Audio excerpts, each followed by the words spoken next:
اعوذ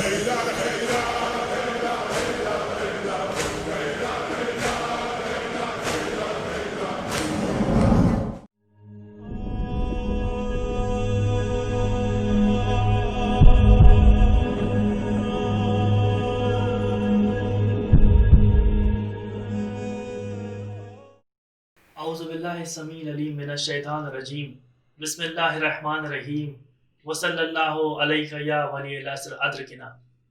محترم ناظرین، السلام علیکم ورحمۃ اللہ۔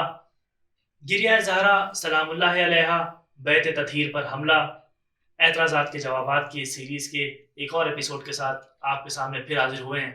جیسا کہ پچھلے ایپیسوڈ میں ہم نے آپ سے وعدہ کیا تھا کہ اور بھی جوابات اس اعتراض کے لے کے آئیں گے، تو پچھلے ایپیسوڈ میں ہم نے دیکھا کہ علی علیہ السلام نے کسی بھی شخص کی، کسی بھی خلیفہ کی کوئی بیعت نہیں کی تھی، بلکہ جو بیعت تھی وہ بیعت جبری تھی، یعنی کہ خود علی علیہ السلام نے اپنے اختیار سے کسی کی بھی بیعت نہیں کی۔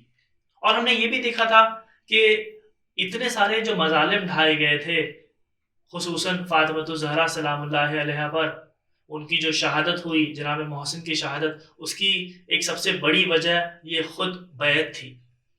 تو علی علیہ السلام نے بیعت کر کر فاطمۃ الزہرا سلام اللہ علیہا اور جناب محسن کی جان کیوں نہیں بچائی؟ انہوں نے بیعت کیوں نہیں کی؟ اس کی کیا وجہ تھی؟ اس کا جواب دینے کے لیے ہمارے ساتھ ہیں ہمارے برادر احسن جعفری صاحب۔ احسن بھائی السلام علیکم ورحمۃ اللہ۔ علیکم السلام ورحمۃ اللہ وبرکاتہ۔ تو جیسا آپ نے پچھلے ایپیسوڈ میں وعدہ کیا تھا کہ آپ ہمیں اور بھی جوابات سے آشنا کریں گے، آپ ہمیں بتائیں گے کہ علی علیہ السلام نے بیعت نہیں کی، یہ تو آپ نے بتایا، اسی کے ساتھ ساتھ کہ انہوں نے یہ بیعت کیوں نہیں کی، اس کے پیچھے کیا وجوہات ہیں، تو ہم چاہتے ہیں کہ ہمارے ناظرین کو آپ کو بتائیں۔ ضرور انشاءاللہ۔ اعوذ باللہ السمیع العلیم من الشیطان الرجیم، بسم اللہ الرحمن الرحیم۔ السلام علی فاطمۃ الزہرا و ابیہا و بعلہا و بنیہا ولعنۃ اللہ علی قاتلیہا وقتلت ابیہا و بعلہا و بنیہا۔ ابو الحسن بھائی، پیغمبر اکرم صلی اللہ علیہ وآلہ وسلم کے اس دنیا سے جانے کے بعد مسلمانوں کے درمیان جو سب سے بڑا مسئلہ پیش آیا وہ تھا خلافت۔ جی، اہل تسنن حضرات اس بات کے قائل ہیں کہ پیغمبر نے اپنی زندگی میں، حضرت صلی اللہ علیہ وآلہ وسلم نے اپنی زندگی میں کسی کو بھی اپنا جانشین مقرر نہیں کیا، یعنی کسی کو جانشین اور اپنا خلیفہ اور اپنا وصی بنایا ہی نہیں۔ وہ اس بات کے قائل ہے، یعنی وہ پیغمبر، وہ رسول جنہوں نے شریعت کی ہر چھوٹی بڑی چیز کی تعلیم دی۔ ناخن کیسے کاٹنا ہے وہ بھی بتایا، آنکھوں میں سرما لگانے کے بارے میں بتایا، داڑھی کتنی بڑی ہونی چاہیے یہ بھی بتایا، پائجامے کی لینتھ کتنی ہونی چاہیے یہ سب بتایا، پانی پینے کے آداب حتیٰ کہ سکھا کر گئے۔ لیکن وہ اس بات کے قائل ہیں کہ اگر کچھ نہیں بتا کر گئے تو یہ نہیں بتایا کہ ان کے بعد خلیفہ کون ہوگا۔ بہرحال الحمدللہ ہم شیعوں کا، امامیہ کا، ہم شیعہ اثنا عشری کا عقیدہ یہی ہے کہ رسول اللہ صلی اللہ علیہ وآلہ وسلم نے حکم خدا سے اپنے بعد امیر المومنین امام علی ابن ابی طالب علیہ السلام کو کئی موقعوں پر اپنے بعد اپنا بھائی، اپنا جانشین، اپنا خلیفہ، اپنا وصی کے طور پر کئی مرتبہ لوگوں کے سامنے اور امت مسلمہ کے سامنے انٹروڈیوس کیا تھا۔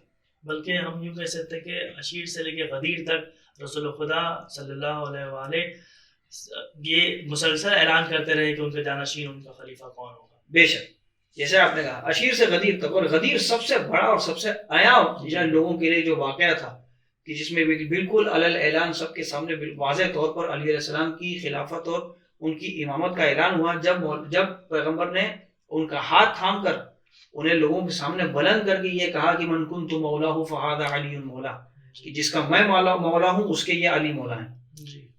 اور نہ صرف یہ بلکہ اسی میدان غدیر میں علی علیہ السلام کے حق میں لوگوں سے بیعت بھی لی، یعنی بیعت میدان غدیر میں لی گئی۔ لیکن اس امت مسلمہ نے کیا کیا؟ اس بیعت کو بھلا دیا، اور حضرت صلی اللہ علیہ وآلہ وسلم کی آنکھ بند ہوتی ہی علی علیہ السلام کو امام اور خلیفہ نہ مانا، بلکہ سقیفہ بنی ساعدہ میں خلیفہ اول کی بیعت کر لی۔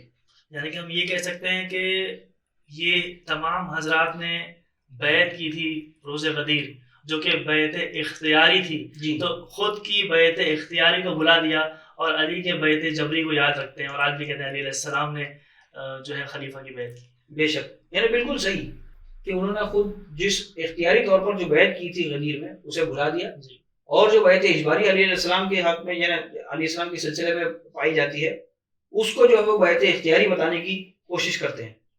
بہرحال اس بیعت کے مسئلے پر جو اعتراض کیا جاتا ہے کہ اس کے یعنی اس کا پہلا حصہ جو تھا کل کا جو ایپیسوڈ تھا اس میں ہم نے یہ تو دیکھ لیا کہ مولا کائنات نے کسی کی بیعت نہیں کی تھی، جی اور جو کچھ تھا وہ جبرن ان سے بیعت لی گئی تھی، اور ایسی بیعت اجباری جو ہے وہ اس کی یعنی یہ کوئی معنی نہیں رکھتی۔ جی تو آخر سوال یہ اٹھتا ہے کہ آخر علی علیہ السلام نے اس بیعت کا انکار کیوں کیا، کیوں انہوں نے کسی کی بیعت نہیں کی؟ یہ جاننے کے لیے سب سے پہلے یہ ہمیں دیکھنا ہوگا کہ بیعت آخر کہتے کسے ہیں۔ عربی میں لفظ بیعت بنا ہے بایع سے، باع، یعنی اس کا یا لغوی معنی ڈکشنری میننگ جو اس کے ہوتے ہیں، لٹرل میننگ اگر اس کا ہم دیکھیں تو اس کا مطلب ہوتا ہے بیچنا، ٹو سیل، یعنی ایک سیلر ہے اور ایک پرچیزر ہے، سیلر اور پرچیزر کے درمیان ایک کانٹریکٹ ہے، جی ٹھیک ہے، جسے ہم بیعت کہتے ہیں۔ یعنی سیلر بیچ رہا ہے اور جو بائر ہے وہ خرید وہ رہا خرید ہے، ہے، اسے کہتے ہیں بیعت۔ یہ بیعت ہوئی۔ اور اسلام میں ایک معمولی سی چیز کی خرید و فروخت میں بھی یعنی پرچیز اور سیل میں بھی جب یہ شرط ہے کہ دونوں پارٹیز یعنی سیلر بھی اور پرچیزر بائر بھی دونوں بھی راضی ہونا چاہیے۔ جی دونوں میں سے اگر ایک بھی راضی نہیں ہوا تو پھر وہ ڈیل وہ کانٹریکٹ ویلڈ نہیں مانا جاتا ہے۔ جی اسی طرح بیعت بھی ہے، اگر دونوں میں سے بیعت دینے والا یا لینے والا دونوں میں سے کوئی ایک بھی راضی نہیں ہے تو پھر وہ بیعت ہی یعنی نہیں وہ ہے، کانٹریکٹ ہوا ہی نہیں، وہ کانٹریکٹ ویلڈ نہیں ہے۔ جی لہٰذا اصطلاح میں کسی کی بیعت کرنے کا مطلب خود کو کسی کے حوالے بیچ دینا، جی یعنی اپنا اختیار کسی اور کے حوالے یعنی کر اپنا دینا، نفس جو ہے آپ کسی کو دے رہے ہیں، کسی کو دے، اس کو کہتے ہیں بیعت۔ جی اور اس زمانے میں بیعت لینے کا طریقہ اس طرح ہوتا تھا ابو الحسن بھائی کہ جو بیعت دے رہا ہے اس کا ہاتھ اوپر ہوتا تھا، اور جو بیعت لے رہا ہے جس کی بیعت کی جا رہی ہے اس کا ہاتھ نیچے ہوتا تھا، تو وہ اوپر اپنا ہاتھ رکھ کے اور اپنی بیعت دیتا تھا۔ اور اگر آپ کو یاد ہو پچھلے ایپیسوڈ میں ہم نے یہ دیکھا تھا کہ جس بیعت اجباری کا تذکرہ کیا گیا تھا اس میں کیا ہوا تھا، اس میں مولا کائنات کی مٹھی بند تھی، جی اور ان مولا کائنات کی بند مٹھی کے اوپر ہاتھ رکھ کے یہ اعلان کر دیا گیا کہ بیعت ہوگی، اور وہ اس پہ راضی ہو گیا تھا۔ یعنی اس میں یہ کہنا غلط نہیں ہوگا کہ اس جبرن بیعت لینے کے خاطر اس افراتفری میں یہ لوگ یہ بھی بھلا بیٹھے کہ دستور بیعت کے مطابق اصل میں انہوں نے علی علیہ السلام سے بیعت لی نہیں بلکہ ان کی بیعت کی۔ بالکل صحیح کہا، یعنی لی نہیں بلکہ انہوں نے بیعت کی، کیونکہ جی۔ بیعت لینے کا ہاتھ یعنی بیعت لینے والے کا ہاتھ نیچے ہوتا ہے، کرنے والے کا ہاتھ اوپر ہوتا تاکہ ہے۔ یوں کہوں کہ دوبارہ بیعت کی، کہ ایک بار تو آلریڈی غدیر میں کر چکے ہیں، ایک بار بالکل صحیح کہا، ایک بار غدیر میں کر چکے، ایک اور بار دوسری پھر بار سے لوگ خود لے کے گئے کہ بھائی ایک اور بار کر لو، ایک اور بار کر لو، بالکل صحیح۔ یعنی دستور بیعت یہی تھا کہ جو بیعت کر رہا ہے اس کا ہاتھ اوپر ہو اور جس سے بیعت کی جا رہی ہے اس کا ہاتھ نیچے ہو، جیسا کہ غدیر میں بھی ہوا تھا۔ جی تو اب کوئی بھی مسلمان اس واقعہ غدیر کا تو انکار کر نہیں سکتا کہ غدیر کے موقع پر ہوا کیا تھا، پورا واقعہ تو یا بہرحال یہاں ہمارے پاس اتنا وقت نہیں ہے اور وہ مقصد بھی نہیں ہے، اور نہ ہی ہمارا موضوع ہمیں اجازت دیتا ہے کہ غدیر کے بارے میں یہاں تذکرہ کیا جائے، جی لیکن صرف ایک حوالہ جو ہے غدیر خون کے اعتبار سے اور اس کے حوالے سے اہل تسنن کی کتاب سے آپ کی خدمت پیش کریں جی کہ مشہور اہل تسنن عالم ابن عساکر انہوں نے اپنی کتاب تاریخ مدینہ دمشق اس کی 42 والیوم ہے، 42ویں جلد میں، اس کے صفحہ نمبر پیج نمبر 234 اس پر ابو ہریرہ کے حوالے سے ایک حدیث نقل کی ہے، اور وہ غدیر کے متعلق ہے کہ جس میں بیان کیا گیا ہے کہ فأخذ رسول اللہ صلی اللہ علیہ وآلہ وسلم کے حوالے سے بیان کیا گیا کہ انہوں نے فأخذ بید علی بن ابی طالب، یعنی انہوں نے مولا کائنات کا ہاتھ تھاما اور یہ کہا فقال من کنت مولاہ فعلی مولا، کہ جس کا میں مولا ہوں اس کے علی مولا ہیں۔ پھر حدیث آگے بڑھتی ہے، ابو ہریرہ کا بیان ہے فقال له عمر بن الخطاب، ابو ہریرہ کا بیان ہے کہ پھر اس کے بعد میں مولا کائنات سے عمر ابن خطاب نے کہا بخن بخن یا ابن ابی طالب، مبارک ہو اے فرزند ابو طالب، اصبحت مولایا و مولا کل مسلم، آج آپ میرے اور تمام مسلمانوں کے مولا بن چکے ہیں، لہٰذا اس کی میں مبارکباد دے رہا ہوں آپ کو. اور پھر اس کے بعد کیا ہوا؟ اس کے بعد 3 دن تک وہی میدان غدیر میں 3 دن تک لوگوں نے بیعت کی علی علیہ السلام. 3 دن تک وہاں قیام ہوا. اس کے بعد میں علی علیہ السلام کے ہاتھوں پر بیعت کی گئی اور جتنے وہاں حاجی موجود تھے سب نے علی علیہ السلام کے ہاتھ پر بیعت کی. اور یہ اس طرح سے جو مبارکباد دی گئی بخن بخن کہہ کر، یہ خود اس بات کی دلیل ہے کہ یہ مبارکباد علی علیہ السلام کو پیغمبر کے جانشین بننے کی مبارکباد تھی. ان کے بعد جنہیں پیغمبر کا وصی اور ان کے بعد ان کا خلیفہ بننے کی مبارکباد تھی، ورنہ مبارکباد کا مطلب ہی کیا تھا.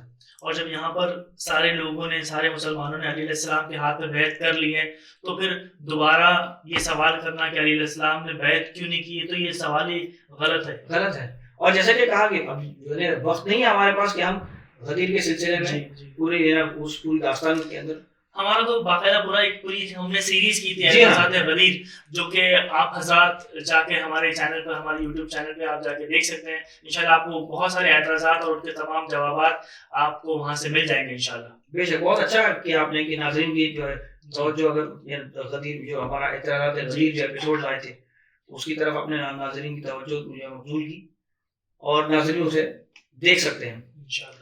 اب موضوع کو آگے بڑھاتے ہیں، بات کو آگے بڑھاتے ہیں ابوالحسن بھائی کی یہاں پر دلچسپ بات کیا ہے اس بیعت کے سلسلے میں. قانون بیعت، اہل تسنن کے یہاں بیعت کا قانون کیا ہے.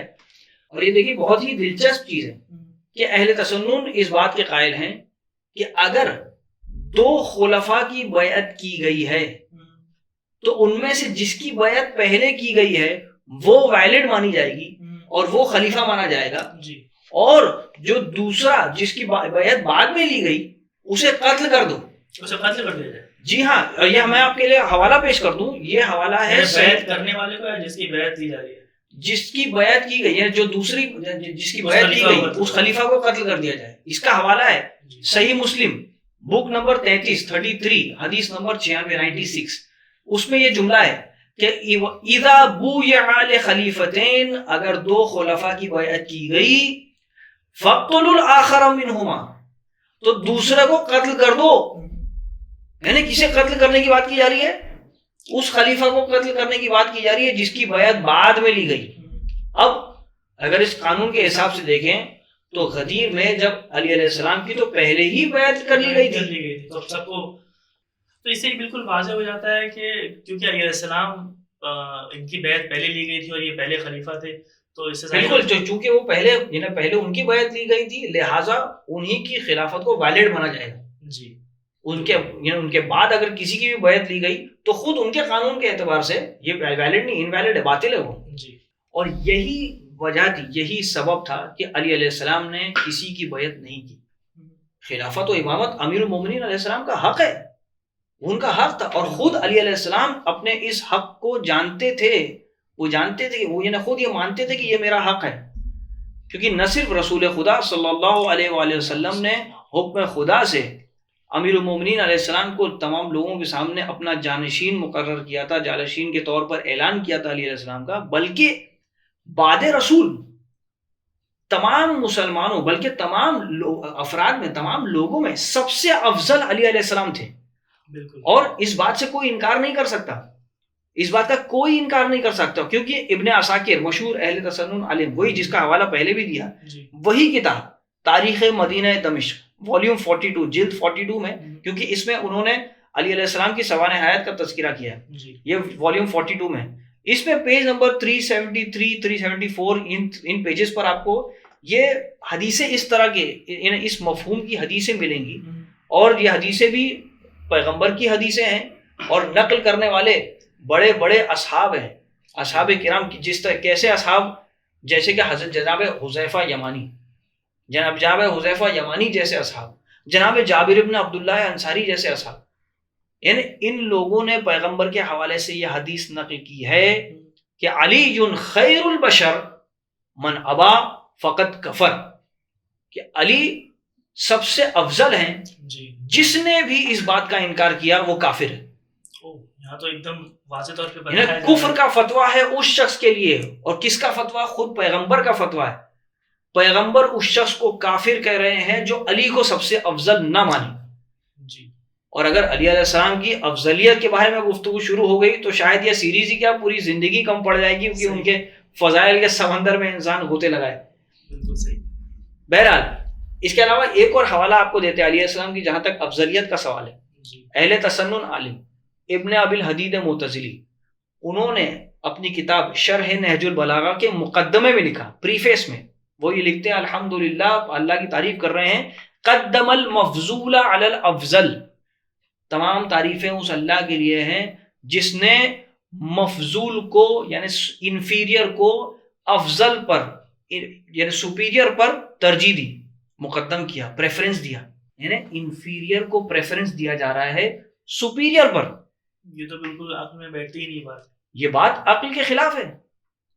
اچھا یہاں پر ایک بات روک کے میں یہ بھی کہہ دوں کہ بہت سے لوگ یہ کہتے ہیں کہ چونکہ نہج البلاغہ کی شرح لکھی ابن ابی الحدید معتزلی نے، لہٰذا بہت سے لوگ کہتے ہیں کہ یہ یعنی شیعہ تھے، جبکہ خود یہ جملہ کہنا اب ابن ابی الحدید کا یہ جملہ بتا رہا ہے کہ ان کا شیعہ سے کوئی تعلق نہیں تھا. بالکل صحیح. کیونکہ اگر ہم شیعہ امامیہ کا عقیدہ دیکھیں، ہم اثنا عشری کا اگر ہم عقیدہ دیکھیں، جہاں تک علی علیہ السلام کی افضلیت کا سوال ہے تو ہمارا یہ عقیدہ ہے کہ علی علیہ السلام نہ صرف تمام صحابہ میں، تمام لوگوں میں افضل ہے، بلکہ پیغمبر کے علاوہ جتنے بھی انبیاء ہیں ان سب سے افضل علی علیہ السلام کو ہم سمجھتے ہیں. یہ ہمارا عقیدہ ہے. بالکل صحیح. اور ناظرین یہاں پر میں ایک اور بات یہ کہتا چلوں کہ کیونکہ بات ہو رہی ہے افضلیت کی اور بات ہو رہی ہے علی علیہ السلام کی اور ان کے بیعت نہ کرنے کی، تو یہ بھی بتاتا چلوں کہ اگر کائنات کے تمام لوگ، کائنات کے تمام مسلمان اگر مل کے بھی علیہ السلام کا انکار کریں تو ان کی فضیلت اس سے کم نہیں ہوتی. ساتھ ہی ساتھ اگر تمام لوگ، تمام مسلمان اکٹھا ہو کے اگر علی علیہ السلام کو اپنا مولا مان بھی لیں تب بھی علی علیہ السلام کی فضیلت اس سے بڑھتی نہیں، بلکہ اس بندے کی فضیلت بڑھتی ہے جو علی کو اپنا مولا مانتا ہے. بے شک، بہت صحیح کہا ابوالحسن بھائی. اور یہ جہاں تک یہ انفیریئر اور سپیریئر کی بات ہے، یہ ہم خود دنیا میں اس کی مثالیں دیکھتے ہیں. اگر ایک کمپنی ہے جس میں بہت سارے امپلائیز کام کرتے ہیں، کچھ بہت زیادہ اچھے لوگ ہوتے ہیں اور کچھ اتنے اچھے نہیں ہوتے ہیں، تو جو اچھے وہ سپیریئر ہے، جو نہیں اچھے وہ انفیریئر ہے. اگر وہ کمپنی کے جو اونرز ہیں، جو سی ای او وغیرہ جو کمپنی کے مالک ہیں، اگر وہ واقعی انصاف پسند لوگ ہوں گے تو وہ کبھی بھی کسی انفیریئر امپلائی کو کسی سپیریئر کے اوپر پریفرنس نہیں دیں گے، اس پر ترجیح نہیں دیں گے وہ لوگ. یہ کیونکہ یہ عقلاً یہ عقلی قانون ہے. کمپنی بند کرنے کا موڈ ہو تو بات الگ ہے. اسی لیے ہم نے کہا نا کہ اگر انصاف پسند ہوا تو کبھی وہ اس طرح کا فیصلہ نہیں کرے گا، وہ انسان کے افضل کے ہوتے ہوئے کسی مفضول کو ترجیح دی جائے. تو یہ کیسے ممکن ہے جب ایک عام انسان جو ہے اس طرح کا کام نہیں انجام دے سکتا؟ تو کیسے ممکن ہے کہ مولا کائنات جن کے حق میں اتنی آیتیں نازل ہوئی، جن کے حق میں قرآن قصیدہ پڑھ رہا ہے، جن کے حق میں پیغمبر نے عشیر سے غدیر تک جن کے فضائل بیان کیے، بار بار ہر موقع پر مولا کائنات کے فضائل پیغمبر نے بیان کیے، ہر موقع پر مولا کائنات کو اپنا جانشین، اپنا خلیفہ، اپنا وسیع اس طور پر یاد کیا، لوگوں کو معرفی کروائی، انٹروڈیوس کیا کہ جان لو گے یہ میرے بعد وسیع ہوگا، یہ میرے بعد خلیفہ ہوگا. اتنی تمام فضیلتوں کے بعد میں بھی کیا علی علیہ السلام سے ہم یہ ایکسپیکٹ کر سکتے ہیں جا کے کسی اپنے سے انفیریئر کی بیعت کر لیں گے؟ بالکل یہ امپاسبل ہے، محال ہے یہ چیز. اور اب دیکھیں خود مولا اس سلسلے میں کیا فرماتے ہیں اپنی افضلیت کے سلسلے میں. اور جیسا میں نے کہا کہ مولا اس خلافت و امامت کو اپنا حق سمجھتے تھے، تو اس سلسلے میں خود مولا کائنات کا نہج البلاغہ میں خطبہ نمبر 2 ہے. جب جنگ صفین سے آپ پلٹ رہے تھے تو اس وقت ایک طویل خطبہ ارشاد فرمایا. اس خطبے کا ایک آخر کا ایک یہ حصہ ہے جس میں مولا فرماتے ہیں، اور دیکھیں کہ واقعی کیا عجیب جملے مولا کے. مولا فرماتے ہیں لا یقاس بآل محمد علیہ السلام من هذه الامت احد، یعنی آل محمد علیہ السلام کا مقایسہ اس امت میں سے کسی کے ساتھ نہیں کیا جا سکتا، یعنی کوئی بھی آل محمد کے برابر نہیں ہے. ولا یسوى بهم من جرت نعمتهم علیہ ابدا، اور نہ ہی وہ انسان ان کی برابری کر سکتا ہے کہ جس پر آل محمد علیہ السلام کی نعمتیں جاری و ساری ہیں. یعنی آل محمد اگر کسی پر نعمتیں جاری اور ساری نعمتیں برسائیں، وہ انسان ان کی برابری کیسے کر سکتا ہے؟ بے شک. پھر مولا آگے فرماتے ہیں ہم یعنی آل محمد علیہ السلام اساس الدین، یہ دین کی بنیاد ہے، دین کی فاؤنڈیشن ہے. وہ عماد الیقین، یقین کا ستون، پلر ہیں آل محمد علیہ السلام. الیہم یفیع الغالی وبہم یلحق التالی، جو غالی ہے وہ ان کے پاس پلٹ کر اسے واپس آنا ہے، اسے واپس آنا پڑے گا. اور جو پیچھے رہ گئے ہیں، یعنی جو ان کے فضائل میں کمی کرتے ہیں، جو مقصر ہیں، انہیں بھی علی علیہ السلام کے ان کے فضائل تک پہنچنا پڑے گا. وہ پیچھے رہ نہیں سکتے، اگر پیچھے رہ گئے تو رہ گئے. تو اس لیے انہیں بھی علی علیہ السلام تک آنا پڑے گا. پھر مولا فرماتے ہیں وَلَهُمْ خَصَائِصُ حَقِّ الْوِلَایَہ، یعنی حق ولایت کا حق صرف ان سے مخصوص ہے. وَفِيهِمُ الْوَصِيَّةُ وَالْوِرَاثَةُ، یعنی پیغمبر کا وصی ہونا، پیغمبر کا وارث ہونا صرف ان کے حق میں ہے. یہ صرف یہی ہوں گے پیغمبر کے وصی و وارث، صرف یہ وراثت پیغمبر کی اور یہ وصایت پیغمبر کی صرف انہی کے لیے ہے. اب اس کے بعد آخر میں مولا جو قیامت کا جملہ فرماتے ہیں، جیسے کہا نا کہ علی علیہ السلام اس کو اپنا حق سمجھتے تھے. جب ظاہری خلافت پہ آئے، مولا نے یہ خطبہ ارشاد فرمایا اور پھر یہ جملہ کہتے ہیں اس خطبے میں کہ الان، اب جا کر، اذ رجع الحق الى اہلہ، اب جا کر حق اپنے اہل تک پہنچا ہے، حق اپنے اہل کی طرف واپس پلٹا ہے. وَنُقِلَ إِلَى مُنْتَقِلِهِ، اور وہ اب جا کر وہ اپنی صحیح جگہ پر منتقل ہوا ہے حق.